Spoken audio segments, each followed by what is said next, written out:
नमस्कार, मैं हूं अशोक वर्मा। आप देख रहे हैं टीवी 20 न्यूज। टीवी 20 न्यूज पर लगातार खबरें जारी है, बने रहिए हमारे साथ। शिक्षा से ही बच्चों का भविष्य बनता है और उससे देश का निर्माण होता है। ये नज़ारा आजमगढ़ जिले के तहबरपुर क्षेत्र के इंग्लिश मीडियम प्राइमरी स्कूल ढठनी में देखने को मिल रहा है, जहां खंड शिक्षा अधिकारी तहबरपुर राजेश प्रजापति के कुशल निर्देशन में इंग्लिश मीडियम प्राइमरी स्कूल ढठनी शिक्षा क्षेत्र तहबरपुर आजमगढ़ के सभी कमरों में सीसीटीवी, स्मार्ट टीवी, बच्चों के लिए झूला, स्लाइडर आदि का उद्घाटन किया गया, जो निजी विद्यालयों को मात दे रहा है और क्षेत्र के सभी बच्चे अब इस स्कूल की तरफ एक सुंदर भविष्य को लेकर पढ़ने आ रहे हैं। यहाँ के शिक्षक साक्षात भगवान के रूप में बच्चों अभिभावकों में देखते हैं। स्थानीय लोगों का कहना है कि अगर इसी तरह सभी सरकारी विद्यालय यहाँ के शिक्षकों से प्रेरणा ले तो निजी विद्यालयों में बच्चे पढ़ने के लिए न जाकर सरकारी विद्यालयों में ही जाना पसंद करेंगे। सबसे बड़ी बात है कि सरकारी विद्यालयों के शिक्षक एक अच्छी खासी पढ़ाई करके कंपटीशन के माध्यम से स्कूलों में आते हैं, लेकिन विद्यालय भवन व अन्य सुविधाएं न रहने से अभिभावक अपने बच्चों को निजी विद्यालय में भेजते हैं। लेकिन यह विद्यालय व यहाँ के शिक्षक लोगों के लिए एक मिसाल बन गया है। उद्घाटन के इस अवसर पर ग्राम प्रधान श्रीमती लक्ष्मी देवी, एसआरजी आजमगढ़ राजेंद्र लाल सुलही, राम बदन यादव, जयशंकर सिंह, डायट मेंटर ब्रिजदेव यादव और समस्त एआरपी तहबरपुर, सूबेदार यादव, रणधीर यादव, राजकुमार यादव, अब्दुल अजीज, प्रधानाध्यापक संतोष यादव व समस्त अध्यापक उपस्थित रहे। आइए सुनाते हैं कि खंड शिक्षा अधिकारी राजेश प्रजापति, जयशंकर सिंह एसआरजी व संतोष कुमार यादव शिक्षक ने क्या कुछ कहा। अब उससे आप जुड़े हैं, ग्राम प्रधान जुड़े हैं इंटरनेट से, वाईफाई से। आज यहाँ पर इंग्लिश मीडियम प्राइमरी स्कूल धरनी पर कौन सा कार्यक्रम होगा? प्राथमिक विद्यालय धरनी में हेडमास्टर हैं श्री संतोष यादव जी, बहुत क्रिएटिव प्रोजेक्ट के हैं। उन्होंने अपने विद्यालय में एक स्मार्ट टीवी लगाई है और उसके साथ ही सीसीटीवी कैमरा लगवाया इन्होंने। हर कमरे में कैमरा लगा हुआ है। उससे जहाँ विद्यालय में तमाम प्रकार की चोरियाँ होती हैं उस पर जहाँ पे नियंत्रण लगेगा, वहीं पे एक प्रकार से केंद्रीय मूल्यांकन होगा कि एक जगह से बैठ के हर कक्षा में कितने बच्चे आए हुए हैं, कौन मास्टर पढ़ा रहा है, क्या स्थितियाँ हैं, इसकी भी जानकारी एक जगह से बैठ के लेती जाती रहेगी। और ये एक प्रकार की क्रिएटिविटी है, सृजनशीलता है और एक नवाचार है, जिसके माध्यम से हम उम्मीद करेंगे कि इस स्कूल में सारे अध्यापक नियमित रूप से विद्यालय आएंगे भी और पढ़ाएंगे भी और विद्यालय में बच्चों के अंदर गुणवत्ता का विकास होगा। सर, क्या इस काम के लिए सरकार द्वारा भी कोई आर्थिक मदद दी गई या व्यक्तिगत इन्होंने अपने प्रयास से किया? सरकारी मदद इस काम के लिए कोई नहीं मिली हुई है। ये हेडमास्टर जो है संतोष यादव जी, इनकी अपनी स्वरुचि है। इन्होंने खुद के व्यय से ये सब कार्य किया है। इवन जो इन्होंने स्मार्ट टीवी लगाया और सीसीटीवी कैमरा लगाया, इसके अलावा देख रहे हैं कि स्कूल में इन्होंने खेल के सामान भी लगाए हैं, जिससे बच्चे रुचि लेके पढ़ेंगे और स्कूल में उपस्थिति भी बढ़ेगी। इसमें झूला है, फिसलने के लिए जो यंत्र होता है वो भी व्यवस्था इनके द्वारा की गई है और ये बड़ा ही अच्छा कार्य है और जहाँ अच्छा वहीं पुनीत भी है। बहुत बहुत धन्यवाद सर। आज सर कहाँ पे प्रोग्राम था और क्या क्या हुआ? आज English medium primary school Dhathni block Tahbarpur में एक कार्यक्रम है और कार्यक्रम क्या है, विद्यालय को उन्नयन करने में यहाँ के हेडमास्टर संतोष यादव जी ने काफ़ी प्रयास किया है और इसी के क्रम में इन्होंने छोटे छोटे बच्चों के लिए स्लाइडिंग और शीशा झूला का भी व्यवस्था किया है और साथ ही साथ 5 कमरे हैं, इसमें सभी कमरों में इन्होंने सीसीटीवी कैमरे की व्यवस्था किया है। इसके लिए मॉनिटरिंग टीवी भी लगाई हुई है और इसके साथ बाहर भी आउटर के लिए भी इन्होंने 3 सीसीटीवी कैमरे लगाए हैं। कुल 8 कैमरे जो है लगे हुए हैं और 2 एलईडी की भी व्यवस्था की है। साथ ही साथ इन्होंने लाउड स्पीकर हॉर्न की भी व्यवस्था की है, जिससे कि हम प्रेयर के समय इसका उपयोग कर सकें और अन्य सांस्कृतिक कार्यक्रमों में भी इसका उपयोग किया जा सके। आपने विद्यालय में इन्वर्टर की भी व्यवस्था किया है, साउंड सिस्टम की व्यवस्था किया है और साथ ही साथ बच्चों प्रोजेक्टर की व्यवस्था किया है और विद्यालय को बेहतर से बेहतर बनाने में इन्होंने जो प्रयास किया है वह निश्चित रूप से पूरे जनपद के लिए अनुकरणीय है और बहुत बहुत इनको साधुवाद। इसी तरह से ये काम आगे करते रहें। इसी अवसर पर हमारे डाइट के मेंटर सिद्धेव सर भी आए हुए हैं और तीनों एसआर जी राजेंद्र लाल सनेही जी भी हैं और रामबदन यादव जी भी हैं और आज डीओ सर भी आए थे और उन्हीं के हाथों से आज जो है इसका उद्घाटन किया गया सीसीटीवी कैमरा का। धन्यवाद। Thank you sir. मैं संतोष कुमार यादव, प्रधानाध्यापक English medium primary school Dhadni, Tahbatpur, Azamgarh. मैंने सुना है कि आपने अपने विद्यालय में काफ़ी कुछ नवाचार किया है, जरा सा उस पर विस्तार से प्रकाश डालें।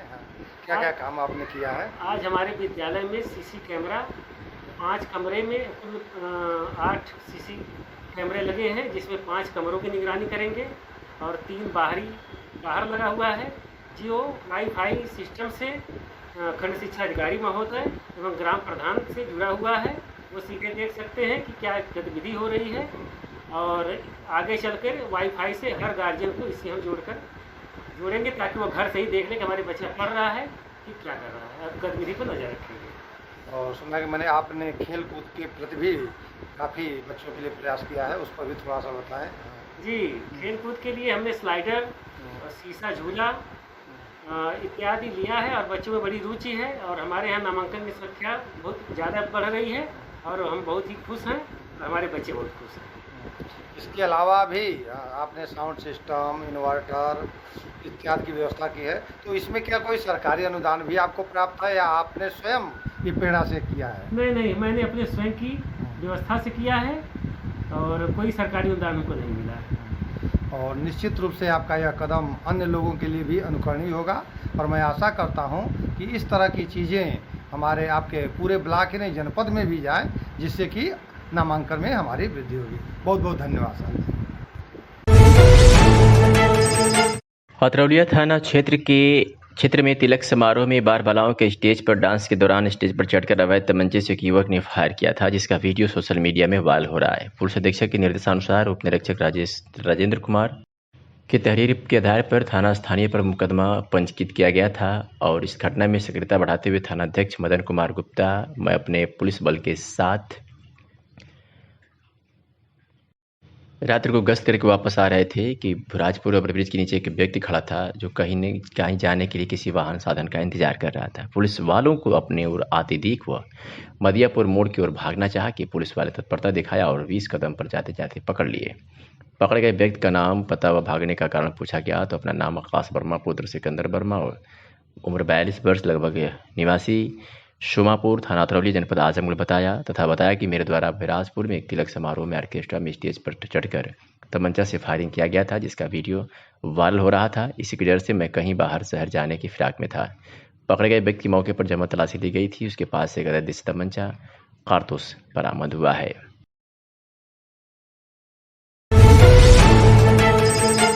अम्बेडकर नगर में 50,000 रुपये का इनामिया बदमाश दिलीप चौरसिया व साथी दानिश बनारसी पुलिस मुठभेड़ में घायल हो गए। इनाम अपराधियों को पुलिस ने गिरफ्तार किया है। 15 दिन पहले भट्टा व्यापारी से लूट हुई थी। मेवांशी था ये। पुलिस और बदमाशों में मुठभेड़ में बदमाश के पैर में गोली लगी है। 2 तमंचा व जिंदा कारतूस बरामद किया गया है। टंडा कोतवाली क्षेत्र का ये मामला बताया जा रहा है। अम्बेडकर नगर में पुलिस ने जेल में बंद माफिया खान मुबारक के गैंग के 2 खतरनाक बदमाश जो उसके लिए वसूली का काम करते थे, उन दोनों को मुठभेड़ में गोली से घायल होने के बाद गिरफ्तार कर लिया है, जिसमें से एक पर 50,000 का इनाम भी पुलिस ने घोषित कर रखा था। बीते 21 अप्रैल को इस गैंग के आधा दर्जन से अधिक सदस्यों ने ईंट भट्टे पर दिन दहाड़े हमला कर मारपीट और लूटपाट की थी। पुलिस के अनुसार जेल में बंद खान मुबारक की गैंग का मुख्य सदस्य दिलीप चौरसिया अन्य सदस्यों के साथ खान मुबारक के कहने पर ईंट भट्टों के मालिकों से वसूली के लिए, उन्हें डराने धमकाने के लिए वह उनके साथ मारपीट करता रहता था। 21 अप्रैल को टांडा थाना क्षेत्र के व्यापारी के ईटा भट्टा पर पहुंचकर मारपीट किया। उससे पहले भी हंसवर थाना क्षेत्र के एक ईटा भट्टा व्यवसायी के साथ मारपीट की घटना को अंजाम दिया गया। पुलिस ने मुकदमा दर्ज कर गैंग के आधा दर्जन सदस्यों को गिरफ्तार कर लिया है। गैंग का मुख्य सदस्य दिलीप चौरसिया और उसका भाई दानिश फरार चल रहे हैं, जिन्हें बीती रात्रि पुलिस टांडा क्षेत्र के सुंथर नगर के पास से मुठभेड़ में गोली लगने के बाद गिरफ्तार कर लिया था। पुलिस के अनुसार बदमाशों ने पुलिस टीम को देखते ही फायरिंग शुरू कर दी। पुलिस की जवाबी फायरिंग में दोनों बदमाशों के पैर में गोली लगने से घायल होने के बाद गिरफ्तार कर लिया गया। दोनों का इलाज अस्पताल में चल रहा है एवं उन्हें भर्ती भी कराया गया। दिनांक 21/4/2022 को थाना टाटा के एक ईंट भट्ठे पर खान मुबारक के जो ये सहयोगी हैं और जो उसके गैंग के सदस्य हैं, इन लोगों ने घटना कारित की थी। बताया जाता है कि खान मुबारक के कहने पर ही कारित की गई थी। इसमें अभियोग पंजीकृत किया गया था। अभियोग में जो शेष अभियुक्त थे उनकी गिरफ्तारी हो गई थी। 2 अभियुक्त बचे हुए थे। इन दोनों अभियुक्तों की तलाश में पुलिस थी। कल रात लगभग 1:30 बजे सुंथल नहर टांडा पर ये दोनों अभियुक्त मोटरसाइकिल से आते हुए दिखाई दिए। पुलिस ने इनको रोका, लेकिन उन्होंने पुलिस पर फायर कर दिया। बदले में जवाबी कार्रवाई में पुलिस ने भी फायर किया। ये दोनों अभियुक्त घायल हुए हैं। इनको उपचार के लिए हॉस्पिटल भेज दिया गया है। बाकी शेष के संबंध में अग्रिम कार्रवाई करते हुए विधिक कार्रवाई की जाएगी।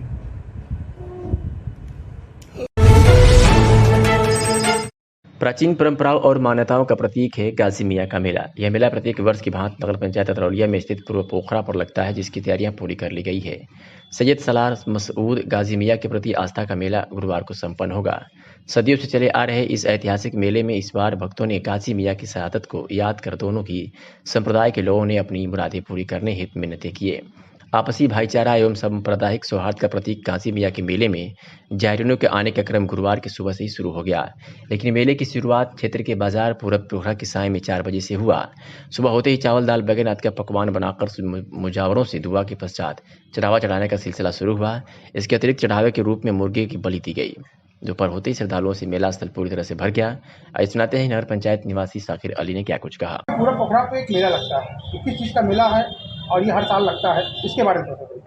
हाँ, ये गाजी मियाँ के नाम से मशहूर है मेला और परंपरागत रूप से हर वक्त लगता है। और इसमें जो है दूर दराज के लोग आपसी भाईचारा की तरह हिंदू मुस्लिम दोनों लोग मेले में आते हैं और उसमें जो है अपनी मन्नतें मांगते हैं और एक आस्था के नाम पर, और यहीं से जो है मेला उठ के फिर बहराइच शरीफ जाता है। तैयारियां हो रही हैं, दुकानें आ रही लग रही हैं।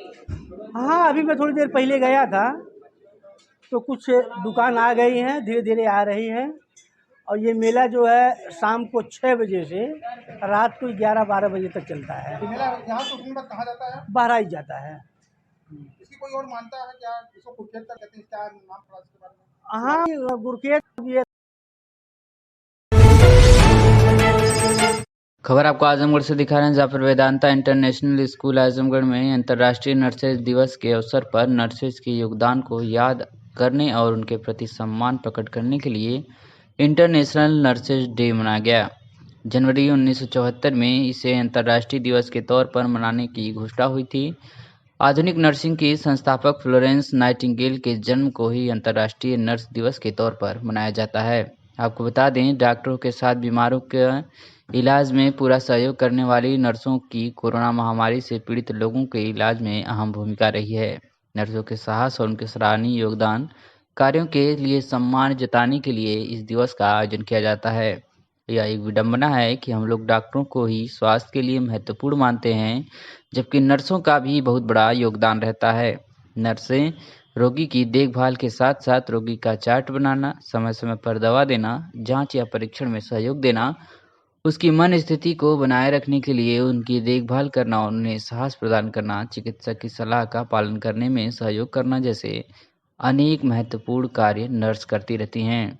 नर्स को रोगी की अच्छी सेविका या सहयोगी के रूप में हम देखते हैं, जिससे रोगी को स्वास्थ्य लाभ जल्दी और कष्ट रहित मिलता है।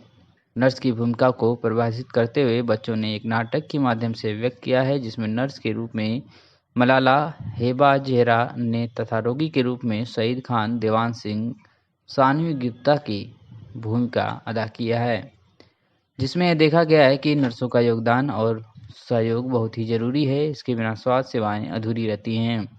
अंत में प्रधानाचार्य ने इस कार्यक्रम को सफल बनाने के लिए नीलम चौहान और सोनम सिंह को बधाई दी।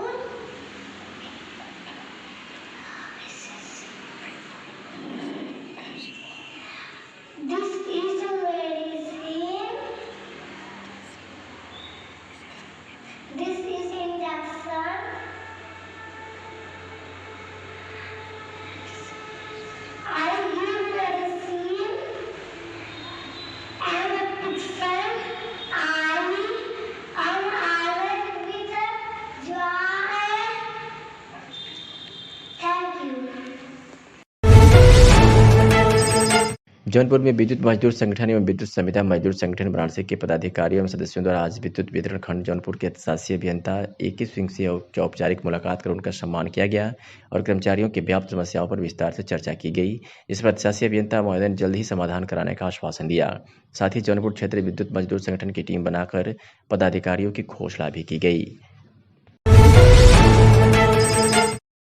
आजमगढ़ में निषाद पार्टी की राष्ट्रीय अध्यक्ष व प्रदेश सरकार में कैबिनेट मंत्री संजय निषाद के पार्टी का आज आजमगढ़ के एकलव्य घाट पर कार्यकर्ता सम्मेलन हुआ।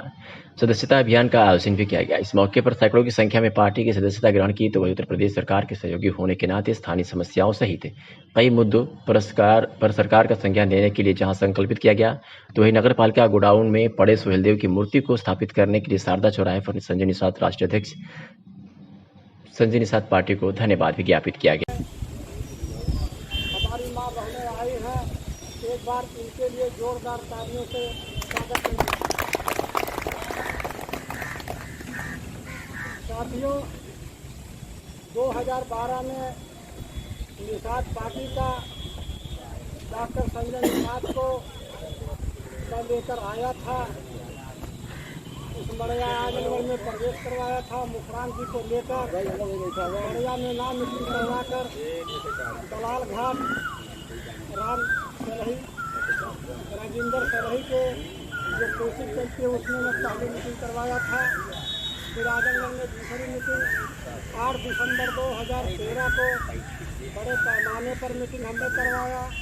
फिर 2014 में हम लोगों ने राष्ट्रीय निषाद एकता परिषद के संगठन से 8 लोकसभा लड़वाया, जिसमें डॉक्टर अनिल कुमार निषाद महाराजगंज से लोकसभा को चुनाव लड़वाए थे। हम लोग संत कबीर नगर से अपर्णा लोधी एमपी से लोधी संगठन में हमारे मदद की उनको संत कबीर नगर से लड़वाया गया था। अम्बेडकर नगर से जयराम निषाद को लड़ाया गया था। मैंने 2014 के बाद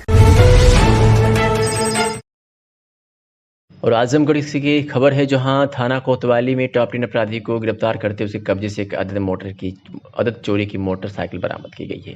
प्रभारी निरीक्षक डी.के. श्रीवास्तव के कुशल नेतृत्व में उप निरीक्षक मधुसूदन चौरसिया व उप निरीक्षक श्री प्रकाश शुक्ला और मैं हमरा कर्मचारी गण द्वारा आज चोरी की मोटरसाइकिल हीरो स्प्लेंडर अभियुक्त सिख महबूब आलम पुत्र मोहम्मद जलील एवं निवासी करकरहट्टा थाना कोतवाली आजमगढ़ कब्जे से बरामद किया गया और उसमें अग्रिम कार्रवाई की जा रही है।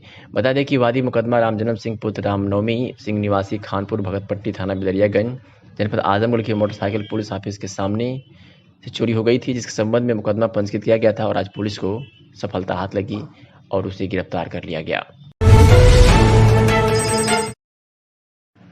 आज उप निरीक्षक रणजीत सिंह और पुलिस बल के साथ चैन स्नैचिंग के तहत दर्ज मुकदमे में शिकायतकर्ता की निशानदेही पर भैरव बाबा मंदिर परिसर से 2 महिलाओं को गिरफ्तार कर लिया। महाराजगंज पुलिस के अनुसार गिरफ्तार महिला सरिता पत्नी राकेश व सोनी पत्नी भाने निवासीगढ़ महुला मेघपुर थाना रौना पार जनपद आजमगढ़ की है। पुलिस के अनुसार दोनों महिलाओं पर शिकायत के आधार पर स्थानीय थाने में मुकदमा पंजीकृत किया गया। थाना प्रभारी ब्रह्मदीन पांडे ने बताया कि दोनों महिलाओं को अपराध बोध कराते हुए हमराही महिला आरक्षी द्वारा सुबह हिरासत में पुलिस ले लिया गया और गिरफ्तारी के समय सर्वोच्च न्यायालय के आदेश निर्देशों का आरक्षक पालन करते हुए विधिक कार्रवाई की गई।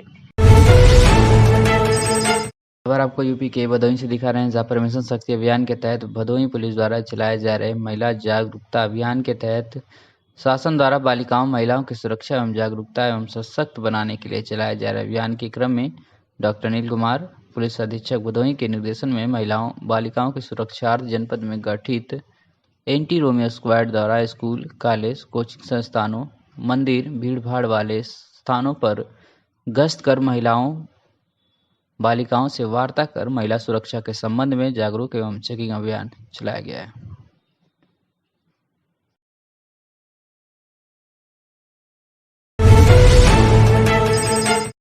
अपर पुलिस अधीक्षक ऑपरेशन मिर्जापुर द्वारा थाना चुनार क्षेत्र अंतर्गत चक गंभीरा जंगल नक्सल प्रभावित क्षेत्र में पर्याप्त पुलिस बल के साथ ही की गई कॉम्बिंग पुलिस एवं जनता की मध्य सुदृढ़ कनेक्टिविटी बनाए रखने तथा पुलिस के प्रति विश्वास में दृढ़ता बनाए रखने के लिए अपर पुलिस अधीक्षक ऑपरेशन द्वारा थाना चुनार क्षेत्र अंतर्गत चक गंभीरा जंगल व आसपास के नक्सल प्रभावित क्षेत्र में पर्याप्त पुलिस बल के साथ सघन कामिंग की गई। इस दौरान अपर पुलिस अधीक्षक ऑपरेशन मिर्जापुर द्वारा संदिग्ध संभावित स्थानों को सर्च करते हुए संदिग्ध गतिविधियों के बारे में धरातलीय अभिसूचना संकलन की कार्रवाई की गई। पुलिस उप महानिरीक्षक और पुलिस अधीक्षक मिर्जापुर द्वारा पर्याप्त पुलिस बल के साथ जनपद में शांति एवं कानून व्यवस्था को अक्षुण्ण बनाए रखने के दृष्टिगत शहर क्षेत्र में रूट मार्च किया गया। उक्त रूट मार्च का आरंभ पुलिस अधीक्षक मिर्जापुर कार्यालय से हुआ, जो शैलेश तिराहा जिला अस्पताल संकट मोचन वासलीगंज होते हुए नगर क्षेत्र में किया गया। इस दौरान संदिग्ध व्यक्तियों वाहनों की चेकिंग तथा आमजन को सुरक्षित वातावरण का एहसास दिलाया गया। उक्त रूट मार्च के दौरान अपर पुलिस अधीक्षक नगर, क्षेत्राधिकारी नगर प्रभारी निरीक्षक कोतवाली कट्टा सहित पर्याप्त संख्या में पुलिस बल मौजूद रहा। जनपद मिर्जापुर पुलिस शांति सौहार्द एवं कानून व्यवस्था बनाए रखने के लिए कटिबद्ध है।